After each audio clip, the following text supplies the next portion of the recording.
eCube Solutions. Energizing lives, renewably. I am Waleed, Rana, Country Sales Manager, eCube Solutions, and we're back with yet another exciting episode, number 4 of On the Grid with eCube Solutions.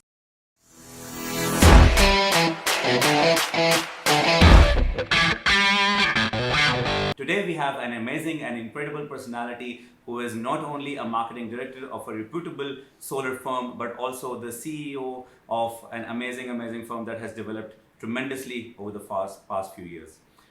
Ladies and gentlemen, I give you a person who has had 17 plus years of experience in building and expanding business operations across Pakistan, with primary focus on alternative and renewable energy, and previously he has also worked within FMCG, gaining him complete insight on how to run a business and has tremendous experience in a business acumen. Ladies and gentlemen, this guy used to be the head of marketing and international business development of Goody, Saudi Arabia for 7 years, in which he transformed Goody from a local unit within the Saudi Arabia-based parent company to an independently operating multinational with revenues of more than Saudi 1 billion riyals. He has also had tremendous amount of contributions to Procter & Gamble Pakistan and Henkel Arabia. Ladies and gentlemen, I give you Mr. Waqas Moosa, the CEO and Marketing Director of HadronSolar. Assalamu alaikum Waqas, kaise hain aap? Walaikum assalam, Waleed. Thank you so much for a very nice introduction. Really appreciate it. And thank you for inviting me for this solar podcast. Looking forward to having a great discussion with you, inshallah. Thank you, Waqas. Thank you for being here. It's a pleasure that we have such an amazing personality on board with us today. Ladies and gentlemen, the coffee is here and we're all geared up and excited for an amazing episode at eCube Solutions Private Limited. This is On the Grid with Waleed, Rana.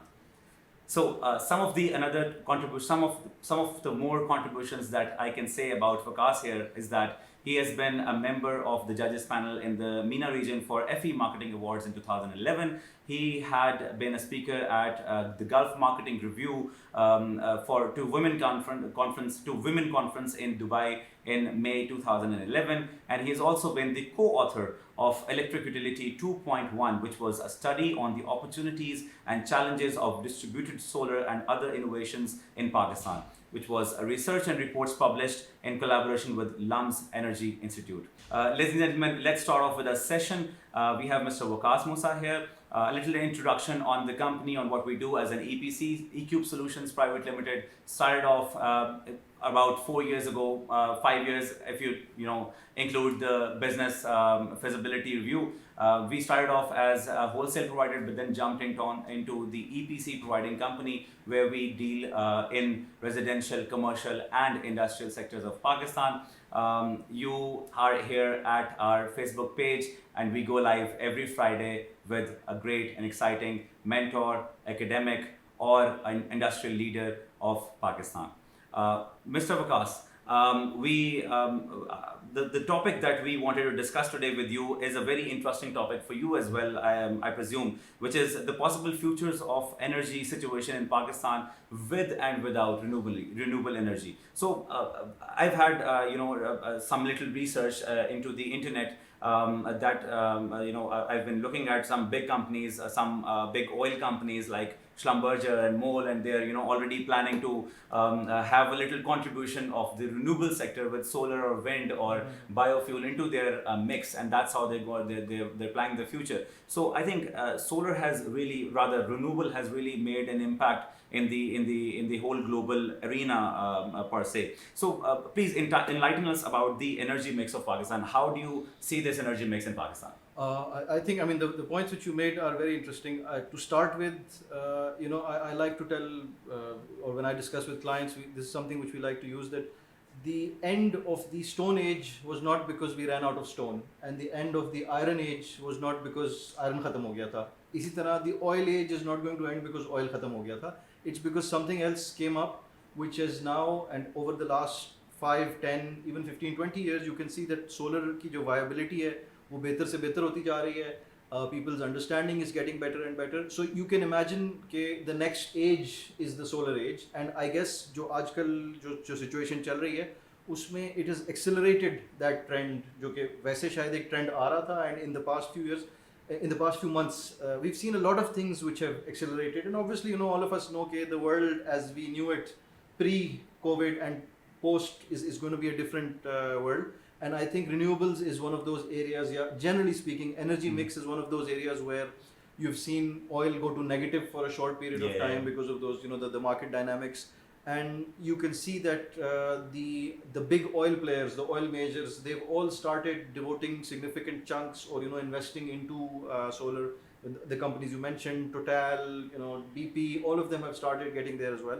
So I think that's something which is here to stay, and it's only going to move forward. It's only going to increase moving forward. So within that context, if we take the question which you asked, what is the energy mix of Pakistan? आज से 5 साल पहले या 4 साल पहले मुझे याद है हमारा तकरीबन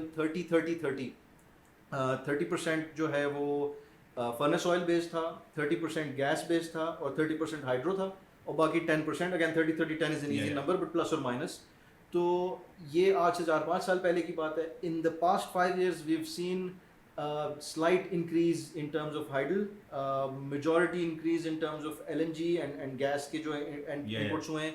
फर्नेस ऑयल कम से कम होता गया है. अब हमारे पास indigenous coal, local coal and more coal based जो है ना, जो कि शायद दुनिया में there used to be a lot of coal. China, India, if you look at those countries, उनका coal was a big part of the mix. Even the US, even Germany, उन्होंने खैर काफ़ी कम किया है, but because we are starting from almost a zero base, so we're kind of fixing the average over there. So if we look at the energy mix today, it's more towards less towards furnace oil and still focused predominantly on thermal. However, the good news is that जो हमारी ARE policy जो 2019 की जो अभी final stages में है, और मेरा ख्याल है कल परसों डॉन में या पिछले हफ्ते डॉन में कुछ आर्टिकल था जिस पे उसको फाइनल कैबिनेट कमेटी के पास वो फाइनल अप्रूवल के लिए आई थी, तो उसमें 30% रिन्यूएबल्स का टारगेट है by 2030. Great target to have, and I think not very unrealistic. हो जाएगा 30. आप टारगेट 30 रखेंगे तो कम से कम 25-26% आएगा. बल्कि if you ask me, I would से कि मोस्ट लाइकली हम इसको एक्सीड करेंगे, क्योंकि जिस पेस पे रिन्यूएबल आ रहा है उसमें, और अगर इसको आप अगर नेचुरल उस पर भी जाने दें तो वैसे भी अच्छा जा रहा है, और गवर्नमेंट की तरफ से सपोर्ट मिलेगा तो for sure it's gonna overshoot on that. So I would expect कि we're looking at maybe 30-40% mix of energy in the near future. 2030 is not that far away. It's now we were just discussing हमने graduate कब किया है और 10 साल तो पता भी नहीं चलता है. So it's very close, and inshallah I think it's a right thing for Pakistan to do as well. So I'm sure कि वो होगा. So this is the energy mix पे अगर आप पूछें तो my perspective on the industry. Waqas, आपने 2030 की बात की है, तो 2030 से मुझे I was just reading news today. Solar magazine एक बहुत फेमस मैगजीन है जो कि वर्ल्ड सोलर न्यूज़ को देखता रहता है और उस पर बारे में क्रिटिक पेश करता है. तो उसमें हम आज सुबह ये देख रहे थे कि bye 2023 the world is expected to install 1 trillion megawatts of solar capacity globally, be it Pakistan or any other country. Globally, figure एक बात उन्होंने की है कि जिन्होंने projection दिया, and I think that's a great news for the country, not just for the country but for the world as well. Exactly. Because I think this is the future, और जिस वजह से renewables के अंदर हम ज़्यादा advocate solar को करते हैं, उसका प्राइमरीली जो रीज़न उसका है वो यही है कि आप विंड मिल जो है पूरी या विंड टर्बाइन जो है अपने घर पे नहीं खड़ी कर सकते, अपनी फैक्ट्री पे उस तरह से नहीं खड़ी कर सकते. हो सकता है स्पेस हो आपके पास, लेकिन हो सकता है विंड कैनाल ही ना हो आपके पास. उसके अलावा आप शोर्स नहीं ला सकते हर सिटी के साथ, आप डैम्स नहीं बना सकते हर सिटी के अंदर. बट ये जो इसको मैं लेगो टेक्नोलॉजी भी जो है वो टर्म करता हूँ, बिकॉज सोलर एक ऐसी टेक्नोलॉजी है कि आप उसे छोटे चंक्स में भी लगा सकते हैं. And the same module is going to expand and become 5 megawatts, 10 megawatts, 20 megawatts. तो very right, आपने बताया कि जिस तरह से हमें गवर्नमेंट सपोर्ट कर रही है और जो हमारा नेचुरल फ्लो भी है, लेकिन because despite that, despite government supporting companies, despite having a huge chunk of private limited companies working in solar alone, and despite the natural growth as well, what do you think are the main causes of the energy crisis in Pakistan today? अच्छा, energy crisis in Pakistan को अगर देखें ना तो उसमें I would say there are 2 parts to the energy crisis. One part is availability, ठीक है, and the other part is price. Let's discuss them in two separate discussions. तो एक एनर्जी जो क्राइसिस है या जो अवेलेबिलिटी का इशू है, वो आप समझ लें कि आई वुड से मेनली उसका जो मसला है ना वो प्लानिंग का मसला है, ठीक है. उसमें भी अगर आप देखें ना तो 1990s में हमारी आईपीपी पॉलिसी आई थी, रिगार्डलेस ऑफ द गवर्नमेंट. एक आईपीपी की पॉलिसी आई थी, उसमें हमने बहुत सारे आईपीपीज लगाए. कम द सिचुएशन कि जब हमने 2000 एंटर किया है, 99 2000 2001, तो हमारे पास सरप्लस कैपेसिटी हो गई थी। अच्छा, अब सरप्लस कैपेसिटी हो गई थी तो हमने कहा कि अब हमने लगाना ही नहीं है। और तो आज हमें नज़र आ रहा है कि हम एक के बाद एक प्लांट्स इफ्तिताह किए जा रहे हैं, सोलर के नहीं, इफ्तिताह किए जा रहे हैं इन जनरल हर किस्म के पावर के। तो कुछ देखिए, जो एनर्जी है या जो पावर की सप्लाई है वो ये नहीं है कि मैंने एक दिन एक मशीन ला के खड़ी कर दी और वो लग जाती है। जो पावर के प्रोजेक्ट्स होते हैं वो 5-6 साल 10 साल कभी कभी उनकी डेवलपमेंट के स्कीम्स होते हैं। जितना बड़ा प्रोजेक्ट होगा उतना ज़्यादा टाइम लगता है, इन्वेस्टर्स होते हैं, तो उसकी प्लानिंग कुछ, और एनर्जी की रिक्वायरमेंट भी आहिस्ता आहिस्ता बढ़ती है। जैसे जैसे कंट्री का जीडीपी ग्रो होता है, कुछ साल बस्ट होता है, कुछ साल बूम होता है, साइकिल्स टिपिकल आती हैं, तो कुछ प्लानिंग में बेहतरी की ज़रूरत है। और इसी प्लानिंग में एक और चीज़ जो मैं ऐड कर लेनी चाहिए वो ये है कि हमारी जो डिस्ट्रीब्यूशन इंफ्रास्ट्रक्चर है ना, उसके ऊपर हमने बहुत कम तवज्जो दी है, मैं कहूँगा। बल्कि शायद ये कहना बेहतर होगा कि बिल्कुल तवज्जो नहीं दी है। क्योंकि आज भी आप देख लें, अभी हम जून में बैठे हैं और पिछले कोई 2 हफ्ते से गर्मी शदीद हुई है, एकदम से एसी चलना शुरू हुए हैं और फिर लोड शेडिंग आ गई है। लोड शेडिंग नहीं, फिर ब्रेक डाउन आ गए। Load shedding is not the right word any more. तो ब्रेक डाउन आ गए। वो ब्रेक डाउन इसके बावजूद आए कि इस वक्त पावर हमारे पास बहुत ज़्यादा अवेलेबल है, हम कैपेसिटी चार्जेस पे कर रहे हैं। And which brings me to the second point. तो बेसिकली फर्स्ट पॉइंट, इसके जो क्राइसिस है उसका एक मेजर इशू जो है ना, वो प्लानिंग की थोड़ी शॉर्ट टर्मिज्म कहेंगे, या कुछ मिसिंग एलिमेंट्स हैं जिसको फिक्स करने की ज़रूरत है, और हमें उम्मीद है कि लर्न करेंगे और इंशाल्लाह बेहतरी की तरफ जाएंगे। और दूसरी तरफ जो सेकंड क्राइसिस है, जो कैपेसिटी पेमेंट्स के जिसकी मैंने बात की थी, वो हमारा पैसों का मसला है। कि हमारी एनर्जी क्राइसिस के 2 पार्ट हैं। एक तो ये कि अवेलेबिलिटी एंड सप्लाई, दूसरा महंगी बिजली। हम बहुत महंगी बिजली लेते हैं इन जनरल। हमारे जो इंडस्ट्रियलिस्ट हैं वो बेचारे रोते रहते हैं कि dollar cents compared versus Bangladesh versus India, हम लोग शायद रीजन में on the more expensive side हैं। फिर हमारे जो रेजिडेंशियल कस्टमर्स हैं वो अच्छा खासा महंगी इलेक्ट्रिसिटी पे करते हैं। और इसके बावजूद कि हमारे पास सोर्सेज बड़े अच्छे अच्छे हैं, तो उसमें एक तो हमारा मसला ये कैपेसिटी चार्जेस का है ना। वो to put it in a layman term, आप समझ लें कि आप हर महीने 20 रुपए की इलेक्ट्रिसिटी बेचते हैं, और जब आप बेचते हैं और जब वापस आते हैं पैसे वो 18 रुपए होते हैं। तो 2 रुपए का आपका शॉर्टफॉल आ गया। एक साइकिल हो गया 2 रुपए शॉर्टफॉल हो गया, दूसरा साइकिल हो गया 4 हो गया, तीसरे साइकिल में 6 हो गया। एक पॉइंट आता है जिसने आपको देना होता है, वो कहते हैं बस भाई मैं तुम्हें अब और नहीं दे सकता। उसको कहते हैं कि वो जो कैपेसिटी सर्कुलर डेट, जो भी आप उसका नाम देना चाहें, उसके बड़े टेक्निकल एक्सप्लेनेशन होंगी, बट इन लेमैन टर्म वो ये है। उधर आपका सप्लायर कहता है कि भाई अब मैं आपको और बिजली नहीं प्रोवाइड कर सकता। फिर गवर्नमेंट थोड़े से पैसे और डालती है, अच्छा जी ये 4 रुपए ले लो और इसको सॉल्व करो, डेट साइड पे करो, और फिर 6 महीने बाद फिर वहीं आके खड़े हो जाते हैं।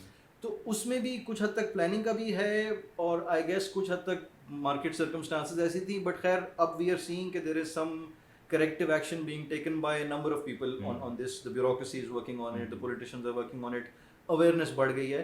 तो I hope inshallah we'll be able to overcome that, and I think this is another area where solar and renewables can really make a contribution on the bringing the price down। क्योंकि इस वक्त हमारे जो पुराने plants हैं, कुछ plants ऐसे हैं जिनकी प्राइस सोलर से शायद 3 या 4 गुना ज़्यादा है for the per unit of electricity जो कि अवेलेबल है। सो आई बिलीव कि this is another area where renewables in general, but as you said rightly, with in renewables शायद सोलर सबसे इफेक्टिव है, because of this modular nature, कि वो लेगो की तरह है कि वो एक के बाद लगाए जाओ। कस्टमर्स को भी हम कहते हैं सर को मसला नहीं है, कल को आपने एक्सपैंड करना है तो आप दूसरा सिस्टम लगा लेंगे, उसके साथ फ्लेक्सिबिलिटी ऑफ एक्सपेंशन भी बहुत ज़्यादा है।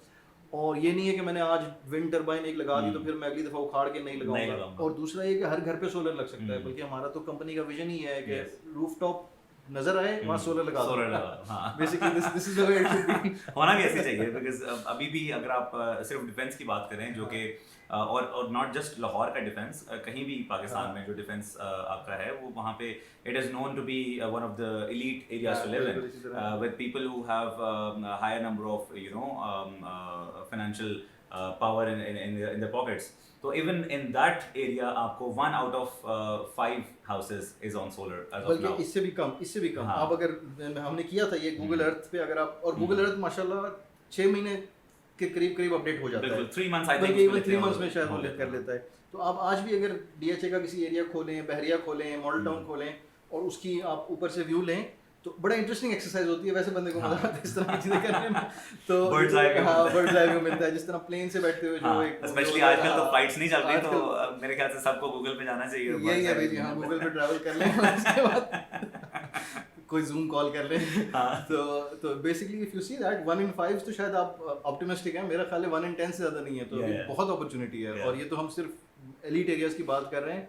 सोलर तो हर किसी के लिए फिजिबल है, क्योंकि इलेक्ट्रिसिटी तो हर कोई लगाता है, और वो सबसे मजे की बात, ये छोटा सिस्टम जिसको चाहिए उसके लिए छोटा है, जिसको बड़ा चाहिए उसके लिए बड़ा है, तो that's the beauty of it. Absolutely Waqas, आप बिल्कुल सही फरमाया आपने। और आई थिंक ये जो मिक्स वाला है ना, इसमें एक और चीज़ जो आप बात कर रहे थे उसको अगर मैं थोड़ा सा समराइज करूँ तो उसमें यही बात है कि जहाँ पहले बिग ऑयल जो है वो बात कर रहा था कि हम कम्प्लीटली जो है वो ऑयल की तरफ जाएंगे और हम कम्प्लीटली शिफ्ट नहीं कर सकते रिन्यूएबल्स में, और ये सॉर्ट ऑफ एक फाइट चल रही थी between the earthling lobbies and the oil lobbies कि जी दुनिया आगे रिन्यूएबल्स पे जाएगी या दुनिया आगे ऑयल पे जाएगी। तो आई थिंक उसमें एक हमें कंसेंसस नजर आता है कि अब सबने मान लिया हुआ है कि ना तो रिन्यूएबल्स कंप्लीटली सपोर्ट कर सकता है और ना ही ऑयल कंप्लीटली सपोर्ट कर सकता है। It has to be a certain ratio, और वो जो प्रोजेक्टेड फीचर्स जो प्रोजेक्टेड जो नंबर्स हैं जिनकी तरफ ये जाना चाह रहे हैं, I think that's 50-50 which is a very optimist approach and specially beneficial for us as renewable industrialist. तो that also brings me to my next question which is कि कोविड-19, तो ये तो सारी बातें हो रही थी और सारी चीज़ें चल रही थी प्री कोविड, और एक इंडस्ट्री बड़े अच्छे प्रोजेक्शन की तरफ जा रही थी, but then covid happened and it affected a lot of industries in a bad way and it affected some in a good way. So my next question is, how will COVID-19 shape Asia's energy future, forecasting energy futures amid the coronavirus outbreak? Shed some light on that. I guess it's a very interesting question. होता ये है कि कोई crisis आती है तो उससे एक तरह से एक business as usual ख़त्म होता है, and it gives a chance to do things in a different way. तो I hope and I expect कि a lot of people will, a lot of the people who are doing the strategy will get this and see this as a chance to sort of वो जो हम discussion करते हैं ना कि कितना percentage oil होना चाहिए और कितना परसेंटेज सोलर होना चाहिए और ग्रिड कितना ले सकता है कितना नहीं ले सकता सस्टेनेबिलिटी पॉइंट ऑफ व्यू से, तो it's a good time to sort of look at your plans, 5-year plans, 10-year plans, 20-year plans, and see where you want to go and what's the changes you want to make. Like a lot of other things, कोविड ने जिस तरह से business communication instead of face to face meetings, it has shown us के अब आजकल अगले हफ्ते कैंटन फेयर हो रही है, ऑनलाइन सारी हो रही है, पहली दफ़ा हो रही है, मुश्किलात आएंगी, लेकिन I am sure a lot of people will say कि यार कैंटन फेयर अगर ऑनलाइन हो सकती है तो यार ज़रूरी तो नहीं है कि हर दफ़ा बंदा चाइना जाए और वीज़ा के लिए अप्लाई करे। पाकिस्तानियों के लिए तो वैसे आपको पता ही है मुश्किल होता है कहीं पे भी जाना। तो this is the sort of thing which it's gonna make changes. तो इसी तरह एनर्जी पॉइंट ऑफ व्यू से भी देखिए, ऑयल अगर मैं इन्वेस्टर के पॉइंट ऑफ व्यू से देखूं तो इन्वेस्टर को नजर आया है कि ऑयल बिल्कुल क्रैश हुआ है, अगर मेरे स्टॉक्स ऑयल के थे तो वो डाउन हुए हैं, तो I need to invest in a more sustainable kind of way. तो this is something which investors के जहन में आएगा। इसी तरह जो सोलर की इंडस्ट्री है उसको नजर आएगा, या जो रिन्यूएबल्स की इन जनरल इंडस्ट्री है उनको नजर आएगा कि if we can provide sustainable stable solutions for the future, this is something which might work. So I would say I'm optimistic about this. Honestly, I can't predict the future yet, but I can only make an estimate, and perhaps my view is a bit biased because obviously हम solar में काम कर रहे हैं. Predicting future तो कल जो solar eclipse के सारे तज्जिया ने कहा टीवी में बैठे हुए थे, they were पता नहीं क्या मैजिकल बातें हो रही थी और क्या मिस्टीरियस बातें हो रही थी. तो आई बिलीव कि जब 364 डेज जब सूरज आपकी पूरी कैपेसिटी पे शाइन कर रहा होता है तो nobody talks about it. और जब एक दिन के लिए सूरज अपने फुल पोटेंशियल पे नहीं होता तो everybody starts screaming about it. तो I would urge on behalf Waqas and myself कि जब सूरज अपनी फुल कैपेसिटी पे होता है और वो आपको बांटने के लिए एनर्जी अपनी बांटने के लिए फुल तैयार है, तब उसकी कदर करें और तब उससे जो आपको एनर्जी मिल रही है जो कि एक सितारे ने देनी ही देनी है जो आमतौर पर ज़ाया हो रही है, उस पर आप फोकस करें बजाय इसके कि आप सोलर एक्लिप्स में अपनी आंखें खराब करा लें. वाकई सही बात है, आई मस्ट एग्री. सही है. तो बड़ा आपने सही इसको जो है वो केटर किया. कोविड-19 से आई थिंक हमने बल्कि before the behind the scenes जब हम डिस्कशन कर रहे थे तो हमने ये देखा कि जो प्लास्टिक इंडस्ट्री फॉर एग्जांपल और जो टिश्यू इंडस्ट्री है वो बड़ी बूम पे है. आपका जैसे आपने जूम की बात की तो जूम कोई जानता भी नहीं था दुनिया में कि जूम क्या होता है, और अब एवरीबडी इज ऑन जूम और उसने गूगल को परेशान कर दिया है. गूगल ने वो अपना गूगल मीटिंग 50 यूजर्स फ्री काफी कुछ लॉन्च कर दिया. अब वर्चुअल बैकग्राउंड्स लॉन्च कर दिए हैं, वो बड़ा जबरदस्त है. तो वो जूम का फीचर था, तो काफी बिजनेसेस बूम पे भी है. बच्चे जो हैं वो कितने तेज हो गए हैं. ये मुझे वर्चुअल बैकग्राउंड है, मेरी 6 साल की बेटी है, उसने मुझे बताया कि बाबा ये भी हो सकता है. मेरी एक मीटिंग थी जिसमें मैं बैकग्राउंड सेट कर रहा था, कॉल है, तो कहती बाबा आप ये कर लें. मैंने कहा उसने वो मरमेड्स और बार्बी डॉल्स लगा दी. उसने उसने मुझे वाइट वाला बताया, एक को विंडो वाला भी आता है तो उसने वो दिखाया, क्योंकि वो शायद फेसबुक मैसेंजर पे पहले आया था, फिर अब वो उस पे भी आना शुरू हो गया। बट अमेजिंग है ये चीज़ें, जाहिर है ये इनोवेशंस आएंगी, इससे ये होगा। और बहुत बहुत बहुत अमेजिंग चीज़ें हैं। तो it's not all that bad happening during कोविड-19। बस ये है कि कोई भी बिजनेस है उसने, we just need to refocus our pitching strategies towards people और towards industries who are booming in COVID-19. तो I think us as energy industrialist हमें जो है ना वो ये चीज़ काफ़ी ज़्यादा शुरू में तंग तो की थी कि क्योंकि रिन्यूएबल एक ऐसी इंडस्ट्री है कि हम ना बड़ी लाडली इंडस्ट्री में कहूँगा इसको, क्योंकि कुछ भी होता था दुनिया में तो रिन्यूएबल का बोलबाला होता था। तो आपका लोड शेडिंग ज़्यादा हो गई तो रिन्यूएबल का बोलबाला हो गया, लोड शेडिंग कम हो गई, टैरिफ इंक्रीज कर गए तो तब रिन्यूएबल का बोलबाला हो गया, बजट खराब आ गया तब रिन्यूएबल का बोलबाला हो गया। तो ये कोविड जो है उसने हमें भी थोड़ा सा शेक किया था। लेकिन I think as a business अगर हम स्ट्राइव करते रहें, कोई भी बिजनेस हो, रिन्यूएबल हो या ना हो, तो अगर आपकी डेडिकेशन है और आपकी हार्डवर्क है और आपकी टीम है अच्छी और आप एथिकली बिजनेस कर रहे हो, तो आप देयर इज नो डाउट कि आप लॉन्ग टर्म सस्टेन करोगे। नेक्स्ट क्वेश्चन पे चलते हैं। Waqas, what are the critical strategic challenges related to solar energy that we will be facing ahead in the future times?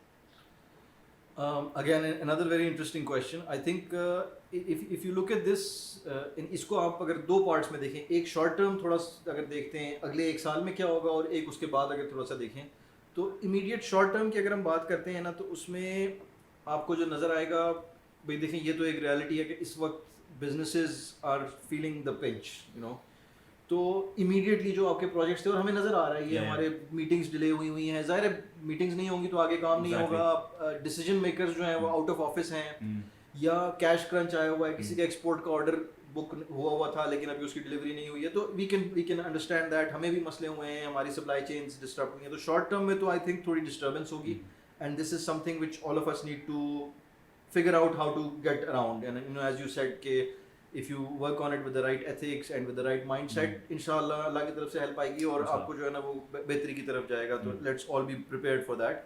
If I look at it from a medium to long term, I think one of the challenges which we will face, in fact, and this is something जिस पे आपने शुरू में mention किया था introduction में, एक study हमने की थी लम्स एनर्जी इंस्टीट्यूट के साथ, एनर्जी यूटिलिटी 2.1।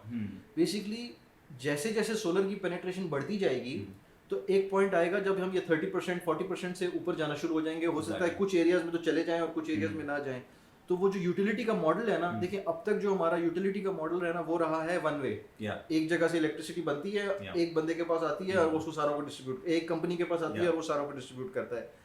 अब ये जो सोलर है ना, वो डिस्ट्रीब्यूटेड जनरेशन है, हर घर के ऊपर एक सोलर की फैक्ट्री लगी हुई है, एक तरफ से आपके सोलर का प्लांट लगा हुआ है। इनफैक्ट ये जो जनरेशन लाइसेंस मिलता है, जो हम नेट मीटरिंग कराते हैं, मुझे याद है एक कस्टमर को, मैंने टेक्सटाइल के बड़े प्लेयर थे, जब उनका छोटा सा सिस्टम लगा था उनके कॉर्पोरेट हेड ऑफिस पे, ट्रायल बेसिस पे, को 20 किलोवाट का या 25 किलोवाट का, उनका जब जनरेशन लाइसेंस आया तो वो कहते यार अच्छा ये जनरेशन लाइसेंस मिला है हमें, कहते यार इसके पीछे तो हम बड़े ख्वार होते हैं, क्योंकि वो जो है अपना वो जो उनका जो कैप्टिव पावर के लिए जनरेशन लाइसेंस चाहिए होता है, उसके बड़े पापड़ बेलने पड़ते हैं, but it is that generation license छोटे से लेवल पे मिला हुआ है। तो ये डिस्ट्रीब्यूटेड जनरेशन जो है, जिसमें there is a lot of producers, और वो कभी खरीद रहे होंगे, कभी बेच रहे होंगे। फिर इसका बड़ा एक इंटरेस्टिंग फिनोमेनन है, देखिए हमने नहीं इजाद किया सोलर, इंशाल्लाह करेंगे आगे जाके, बट अभी तो हमने नहीं इजाद किया, और लाइक मोस्ट टेक्नोलॉजीज हमने नहीं इजाद किया। तो ये जो चीज़ है, या जो फिनोमेनन है, हमसे आगे भी कुछ मुल्क हैं या कुछ एरियाज हैं, जैसे कैलिफोर्निया हो गया, जर्मनी हो गया, ऑस्ट्रेलिया हो गया, शंघाई हो गया, जिन्होंने जो 30% 40% क्रॉस कर चुके हैं, जो कि आगे बढ़ गए, और उन्होंने ये चैलेंजेस देख लिए हैं कि जब सोलर की पेनिट्रेशन बढ़ती है तो फिर क्या होता है कि दिन में पावर अवेलेबल होती है, शाम में नहीं अवेलेबल होती। उन्होंने ना सिर्फ इस फिनोमेनन को देखा है, बल्कि उन्होंने उसको स्टडी किया है और उसका एक नाम भी रखा है, ये द डक कर्व है, क्योंकि जब इसका पावर का कर्व बनाते हैं उसका एक डक का शेप आता है। तो वो जो हमारी स्टडी थी वो इधर से शुरू हुई थी कि how to mitigate the impact of duck curves. तो these are the kind of challenges which we will see, कि जैसे जैसे सोलर की, तो what I am trying to say is कि it's not the matter of कि solar आएगा कि नहीं आएगा, it is a matter of कि सोलर तो बहुत आ गया है, अब यूटिलिटीज को अपने आप को किस तरह चेंज करना है। And I mean, I guess this is something which, it's the utility 2.1 का जो idea है, वो ये है कि the future utility is going to look very different from the current utility business, जिसको अगर हम example के तौर पे लें, तो जिस तरह मोबाइल के आने से एक PTCL हुआ करता था, एक ज़माने में आप पता नहीं पाकटेल था, यानी मुझे याद है मैं जब छोटा था तो जब वो घर शिफ्ट करते थे तो वो नंबर आपको साथ लेके जाना, एक बड़ा या तो नया नंबर लगवाना किसी को फ़ोन कराना पड़ता था, तो उसमें और आगे शुरू में मोटरोला के फोन्स आए थे जो कि इतने बड़े होते थे तकरीबन, my dad used to own it, और उससे पहले उनकी गाड़ी में एक वो फोन होता था जो कि बिल्कुल लैंडलाइन की तरह का होता था, और he used to you know. और अब आप देखें जैसे हमारे ऑफिसेज में लैंडलाइन सिर्फ इसलिए होती है कि आपको या तो इंटरनेट कनेक्शन के साथ मिलती है फ्री। और वकास मजे की बात ये है कि बताते होते हैं कि सुनने के ज्यादा पैसे थे, करने के कम पैसे थे। हाँ, कॉल रिसीव करने के पैसे होते थे, फिर रोमिंग होती थी। मुझे याद है हम यूनिवर्सिटी में होते थे तो फिर पैकेजेस आते थे कि रात को रोमिंग फ्री है, तो वो जो है जो घर से कॉल आ रही है या आपकी यानी मंगेतर की कॉल आ रही है इस तरह की आ रही है, तो रातें लगती थी, तो वो बंदा वेट करता था कि 12 बजे के बाद कॉल होगी तो फ्री होगी, इनकमिंग फ्री होगी, उससे पैसे नहीं लगेंगे। या आपके पास अगर कराची का नंबर है और आप लाहौर में आए हुए हैं तो आपको कराची की कॉल इनकमिंग फ्री पड़ती है। तो लोगों वो एक अलग जमाना था। और अब तो आप देखिए ना, अब तो यानी लैंडलाइन तो हम ऑफिस में रखते ही नहीं है। हमारे ऑफिस में सच्ची बात है लैंडलाइन सिर्फ इसलिए था कि किसी को ये देख के ना लगे कि यार ये कौन सी कंपनी है कि इसके पास लैंडलाइन नहीं है। बल्कि फोन्स का भी जो कॉलिंग प्रोसेस है बहुत ज्यादा कम हो गया व्हाट्सएप की वजह से। अब वाकई बल्कि अब हर चीज इंटरनेट पे चलेगी। अब आप जाते हैं जब भी, मुझे आई नो कि जब मैं जाता हूँ तो मेरा ज्यादा फोकस मोबलिंग का जो कॉर्पोरेट आपका गुलबर्ग में है वहाँ पे मेरा अकाउंट है, तो वहां जाके जब मैं जाता हूँ तो मैं उसे ये कहता हूँ कि यार मेरा सिर्फ ना इसका इंटरनेट का पैकेज कर, डेटा पैकेज मेरा नहीं खत्म होना चाहिए, कॉल्स खत्म हो जाए, मैसेज खत्म हो जाए, मुझे कोई टेंशन नहीं है। तो आप समझ लें कि यूटिलिटीज का जो मॉडल है ना वो भी इसी तरह एक चेंज अंडरगो करेगा। तो ये जो यूटिलिटीज 2.1 की रिपोर्ट है, the idea was to initiate the discussion कि what might it look like, यानी we can study other models. जाहिर है देखें हर चीज हर मुल्क में अलग अलग तरीके से आती है, तो पाकिस्तान की रिक्वायरमेंट्स अलग होंगी। तो if we can create some discussion around this idea, and maybe we can do a podcast in the future around this and invite some people from NTDC वगैरह on this as well. So the idea is कि what will utilities of the future look like जब selling and buying ज़्यादा हो रही होगी। फिर हम net metering करते हैं, हम तो ज़ाहिर इन फेवर हैं, लेकिन वो यूटिलिटी उसको एज अ वो देखते हैं कि नहीं यार इससे तो हमारा बिजनेस खत्म हो रहा है। सर आपका बिजनेस खत्म तो हो ही रहा है, अब सवाल ये है कि आपने इसमें क्या करना है जिससे आपका बिजनेस ना खत्म हो। So moving on to my next question, Waqas. How can we, so first tell me, why is it important that more renewable energy schemes are developed in Pakistan? I think Waleed इसका तो यानी अब जो है ना इसका कोई डाउट नहीं है। मेरा पर्सनली देखें पाकिस्तान एक ऐसा मुल्क है, एक तो कॉस्ट ठीक है, अच्छा हमारे यहाँ सोलर पे एज सच थोड़ी बहुत गवर्नमेंट की सपोर्ट रही है लेकिन कोई सब्सिडाइज नहीं रहा है। जिस तरह आप जर्मनी में देखें तो वो बड़े सब्सिडाइज किस्म के फीड इन टैरिफ वगैरह होते हैं, यूएस में काफ़ी अर्से तक रहा है। तो हमारा इन अ वे बल्कि आप समझ लीजिए हमारी एक खुशकिस्मती भी कह सकते हैं। Anything you look at you can look at it from a positive point of view और a negative point of view. I would like to look at it from a positive point of view कि हमारी industry हमेशा से sustainable रही है। जब भी हमारे पास सोलर लगा है पाकिस्तान में वो इसलिए लगा है because it made sense, it was not because इस पे सब्सिडी मिल रही थी, इस पे इंसेंटिव था, इट मेड सेंस। तो ये तो ऑलरेडी हमने प्रूव किया हुआ है और ये बेहतर से बेहतर ही होता जा रहा है। जैसे जैसे इलेक्ट्रिसिटी की प्राइस बढ़ रही है, सोलर की प्राइस हालांकि डॉलर ऊपर गया है और सब कुछ हुआ है, लेकिन दुनिया में भी कुछ सोलर आगे बढ़ रहा है तो प्राइस नीचे आ रही है, उसका पाकिस्तानी कस्टमर्स को भी फायदा हो रहा है। तो एक तो कॉस्ट पॉइंट ऑफ व्यू से होगी तो पाकिस्तान को डेफिनेटली बेनिफिट है। दूसरा इन्वायरमेंट, यानी आई हैव ऑलवेज यानी द रीज़न वाई मैं सोलर में आया था या समझ लीजिए जिस वजह से शिफ्ट किया था और सोलर की तरफ देखा था वो ये था कि वो सस्टेनेबल है, उससे पोल्यूशन कम होती है, एक नेचुरल रिसोर्स है जो हमारे पास इतना अबंडेंटली अवेलेबल है। जिस तरह आपने कहा 365 डेज अ ईयर हमें मिलता है, वो एक एक्लिप्स वाला दिन छोड़ दें बट 365 डेज साल 4 दफा आना है तो लेकिन उसको छोड़ दें बाकी तो सूरज तो है ही है यानी, और सूरज है और पिछले यानी मिलियंस ऑफ ईयर्स से है और वो अगले मिलियंस ऑफ ईयर्स तक कहीं नहीं जा रहा, क़यामत तक उसने रहना है। हाँ एग्जैक्टली, अल्लाह सूरज ने जब जैसे ही कोलैप्स करना है तो क़यामत आ जाएगी। इनफैक्ट एज गुड मुस्लिम्स हमारे एक फर्ज बनता है कि जो चीज़ आ रही है उसका फायदा उठाएं और we are blessed in that sense कि हमारे पास हमसे आगे हैं जर्मनी और नॉर्वे जिनके पास सूरज कभी कभी नजर आता है और वो इतना सारा सोलर में काम कर चुके हैं, तो हम क्यों पीछे रह रहे हैं।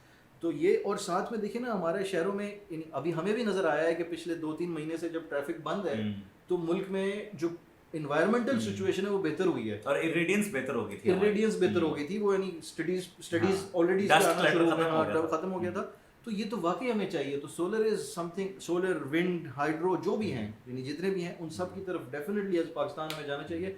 यानी ये तो बस समझ लें गुनाह है कि आप अगर जो है ना इसको निगलेक्ट करते हैं। मैं ये नहीं कह रहा कि आप जबरदस्ती लगाएं, मैं ये नहीं कह रहा कि आप प्रमोट करें, मैं ये नहीं कह रहा कि आप इसके ऊपर एक्स्ट्रा पैसे खर्च करें। भाई जो नॉर्मल प्राइस है वो आ रही है उस पर आप लगा रहे हैं, इट मेक सेंस।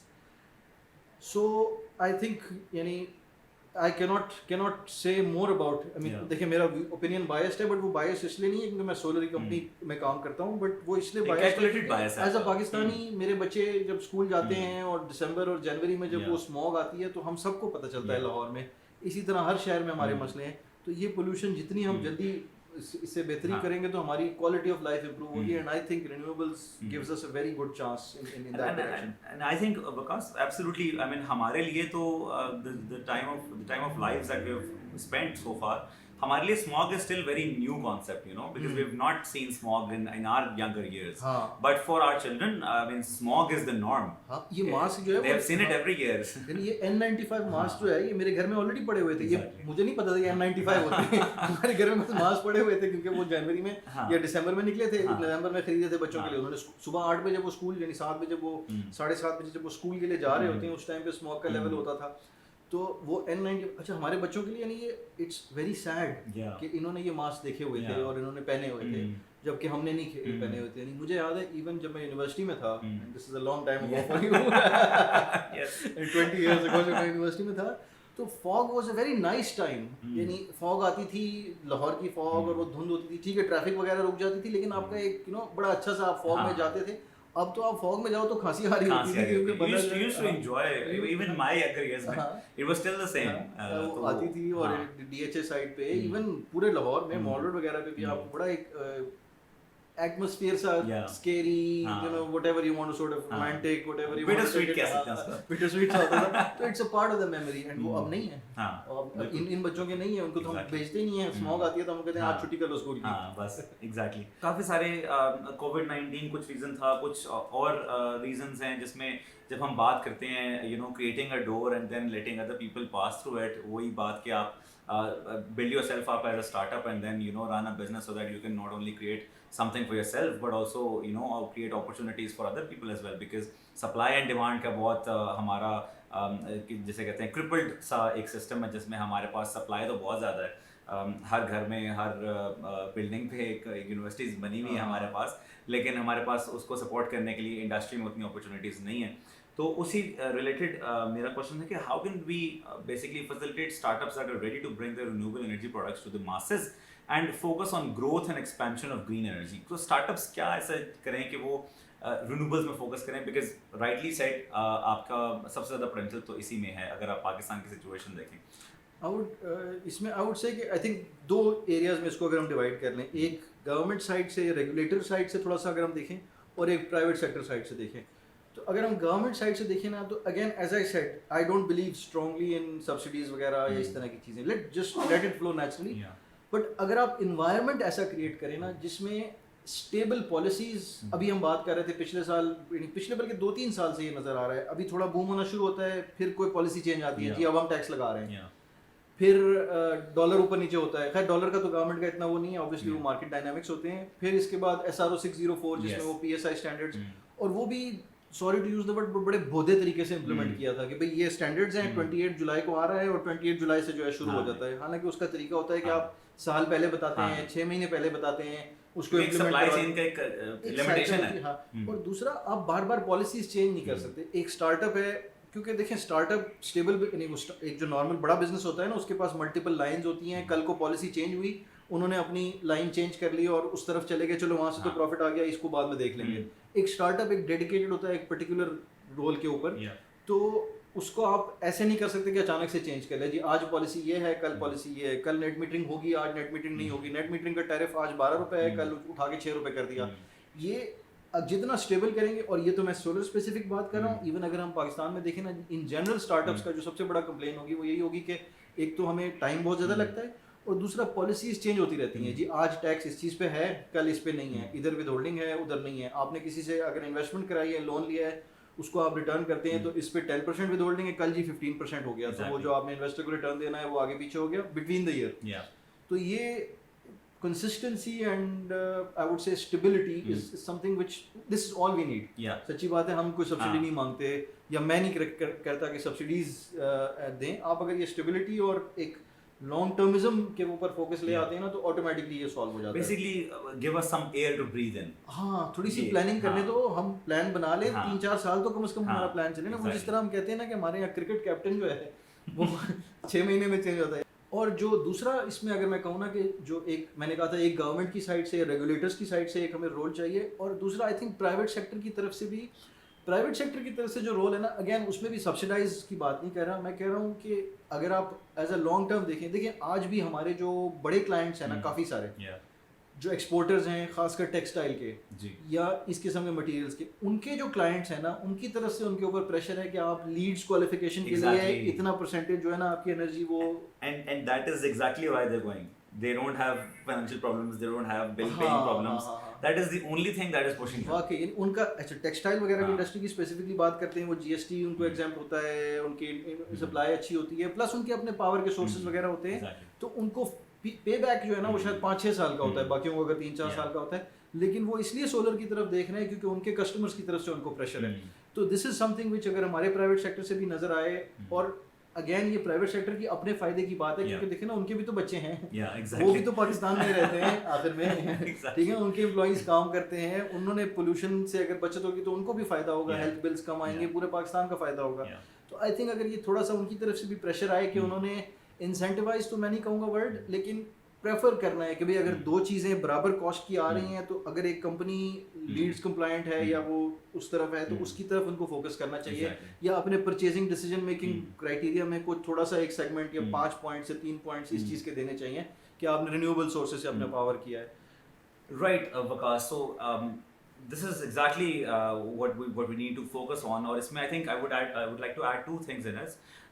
एक तो चीज़ ये है कि आपने we should also आप देखते हैं कि न्यूज़ पे हर दफ़ा आपको नेगेटिव न्यूज़, तो मेरे ख्याल से उसमें पॉजिटिविटी की कुछ न्यूज़ मैं अपने ऑडियंस को, हमारे कम्युनिटिव ऑडियंस को देना चाहता हूँ कि the banking sector has also very productively involve itself, कि जिसमें स्टेट बैंक की फाइनेंसिंग है, 6% फिक्स्ड इंटरेस्ट पे आपको रेजिडेंशियल कस्टमर्स को मिल रहा है, और 2+4% का स्प्रेड है for anything industrial 100 kilowatts and above. So I think that's a very good way in which the banking sector is supporting the renewable energy. And second thing, जो मैं इसमें कहना चाहूँगा कि आपका जो AEDB है, उसने एक मेट्रिक्स रखे हुए हैं जिसमें उसने अपने नेट मीटरिंग के सर्टन कंपनीज को लाइसेंसेस दिए हुए हैं, जो कि कंपनीज फॉल करती हैं और मीट करती हैं सारे सेट क्राइटेरियाज।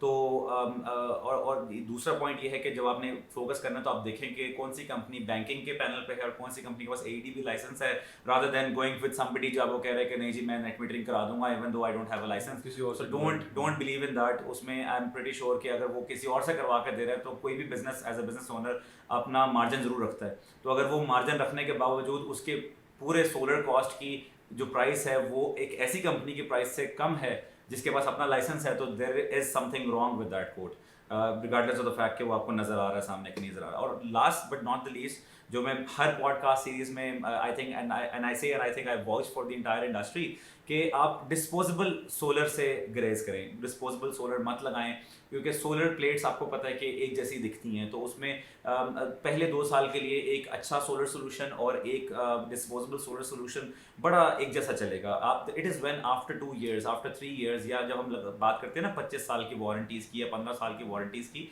तो ये एक लॉन्ग टर्म सोल्यूशन है। जिस तरह से आप जब घर बनाते हैं तो आप हमेशा लॉन्ग टर्म सोच के बनाते हैं, और घर पे ही ये सिस्टम लगना है और ये घर के लिए लगता है, और देयर इज़ अ रीज़न कि इसको लाइफ लॉन्ग सोल्यूशन कहा जाता है, क्योंकि एक इंसान 25 से 30 उम्र के उम्र पे जो है वो लगाता है सोलर, और फिर एक एवरेज लाइफ 60 साल है, तो इसलिए इसको लाइफ लॉन्ग कहा जाता है। So yes, thank you so much Waqas for being with us on the show, and it has been an amazing and productive session with you. We look forward to having you yet again on another episode later sometime in the podcast series, और उसमें और जो आपने points अपने share किए थे उसमें हम बात करेंगे, कुछ आपकी और जो आपके business ventures हैं उसके बारे में भी हम बात करेंगे। So thank you so much for joining in. And ladies and gentlemen, this was the 4th episode of On the Grid with eCube. We had Mr. Waqas Moosa with us, who has shared incredible amount of enlightening details with us, and a very, very charismatic person. And it has been an absolute pleasure having him on. And let's keep on energizing lives renewably. This is Waleed, Rana, and see you in the next episode of On the Grid with eCube Solutions. Take care and Allah Hafiz.